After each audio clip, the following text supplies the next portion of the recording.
period of transition is marked with three major developments. Those are Renaissance, Reformation and voyages of discovery, the age of explorations. We would understand these three one by one. To begin with, the first is Renaissance. Now, Renaissance is coming from a French word which means rebirth or revival. The main idea under Renaissance is that the idea of questioning, reasoning, the issue of circulating new ideas came into existence. The sole focus during Renaissance was interest in the present world rather than the next world, and knowledge only and only for the benefit of human beings. So this period of Renaissance saw changes in the field of art, in the field of literature, science, humanities, politics, religion, and all the related fields were affected by Renaissance. What had been the factors which were responsible for Renaissance? The features of the Renaissance are very important, and then we would focus on which factors actually led to Renaissance. So four major features. The first important feature is rationalism, the idea and the attitude of questioning why certain things happen, knowing reason behind everything. So that was the first feature, the first characteristic of Renaissance, rationalism. The next important characteristic was humanism, allowing people to freely express their ideas, their beliefs, and not focus on divine but focus on human. So moving from the idea of divine to human was the basis for humanism. The next important aspect was scientific spirit. This focused on scientific development. So the steps moved as first we observe certain things. Once we observe, we focus on experimenting, and finally we conclude. So this focuses on the scientific spirit, how scientific approach can be implied, and this was the basis for Renaissance, the changes and the questioning attitude. The last important was the spirit for inquiry. Now this focused on the idea of questioning. So this inquiry came through various ways. It was either through experimentation, it was either through explorations, or it was through the various discoveries which were seen. So all these mark the important features of the revival, the rebirth, which is known as Renaissance, the period of questioning, arising of new ideas. But it was not just this. There were various factors which were actually responsible for the origin of Renaissance. The first was the capture of Constantinople by Turks. Now Constantinople, the present day Istanbul in Turkey, was the region where Greeks actually lived. Now these Greeks had to flew away and they fled to the regions of Italy. So Greeks moved to the regions of Italy, and here in Constantinople it was mainly the Turks who came to power. Now the Greeks who moved to Italy took the manuscripts and started to impart learning in the regions of Italy. The next was the decline of feudalism. Now with the decline in feudalism, the idea of learning, development of new avenues for trade started, and with this trade there was more commercial activities. So definitely the commerce activities started to pick up because of more trade, which led to new trade routes. So if you have two places which are A and B and the commercial activity exists between these two places, what would be the scenario? There would be new trade routes that would start to originate. So with more commercial activities, new trade routes started to come up, and also, the most important factor here was invention of printing press. With printing press, learning and awareness came into existence. The next important thing that we need to understand is the period of Reformation. Reformation was nothing but a change in the system of the church.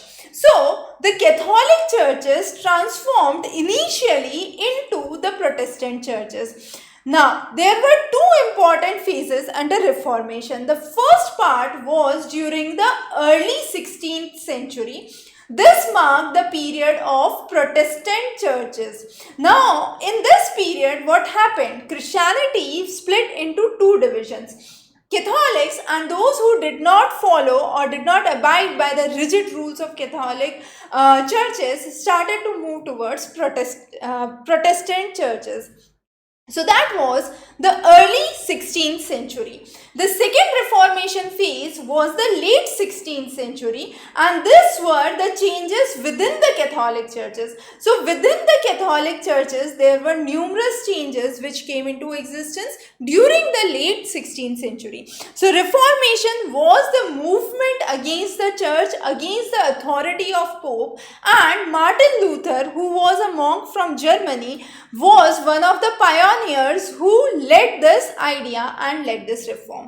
So Reformation movement, very, very important. And as we mentioned in the time of Renaissance was a revival and rebirth in all the fields of art, literature, religion, politics. And therefore Reformation, which is a religious offshoot of Renaissance, became very important, and this led to the end of the medieval period and the beginning of the modern era.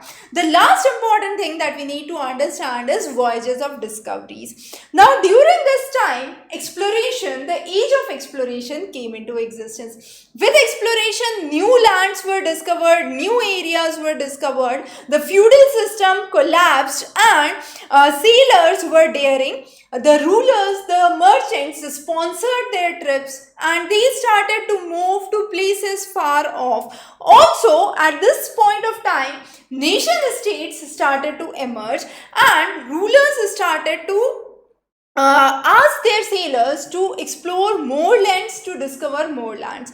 Now here we have some of the important sailors and explorers that we would talk about. The first important sailor we know is from Portugal, a Portuguese sailor known as Vasco da Gama. Vasco da Gama discovered the route to India. He moved from the region of Portugal, as you can see, through the Cape of Good Hope, finally to Calicut in India. So the region of Calicut was the first region where Portuguese landed to India. Portuguese started to develop good trade relations not only with India but also Southeast Asian nations like Indonesia, Sri Lanka, East Indies, and then we also have East Asia, China and Japan. So Vasco da Gama discovered the route to India, we very well know, started from Portugal through the Cape of Good Hope, landing onto the region of Calicut.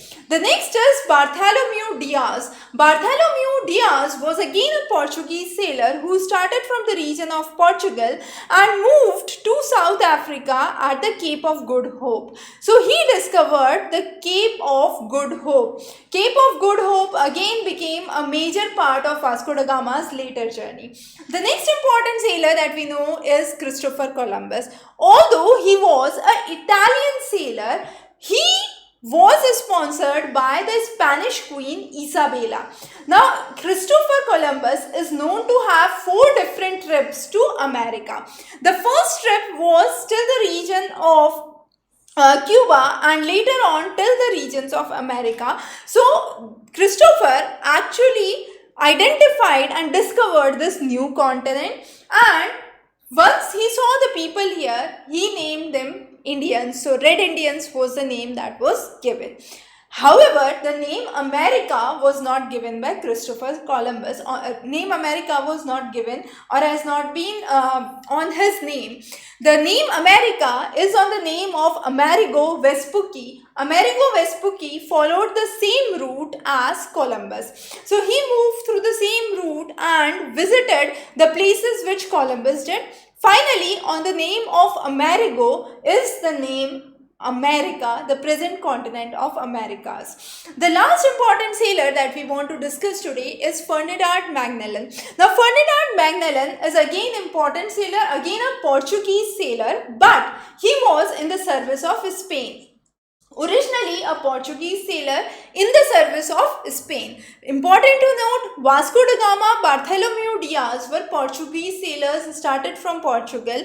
Then we have Christopher Columbus, who was an Italian sailor who was sponsored by Spanish Queen Isabella, and Ferdinand Magellan was a Portuguese sailor in the service of Spain, and his idea was that the earth is round. So he started his journey through the Atlantic and said that from the Atlantic he would move towards the Pacific, and also he crossed the southernmost part of South America in order to reach the Pacific Ocean, crossing the Atlantic Ocean, reaching the Pacific Ocean, and he reached the regions of Philippines. He was killed in Philippines. However, his voyage did not end. His ships came back, and this was the idea where the complete voyage around the world was done. So Ferdinand Magellan was again a very important sailor. So these were some of the important sailors in history on whose ideas we have the age of exploration, the age of discovery, that is earmarked. So three important developments, as we have noted: the period of Renaissance, the period of Reformation, and the voyages for discovering new lands.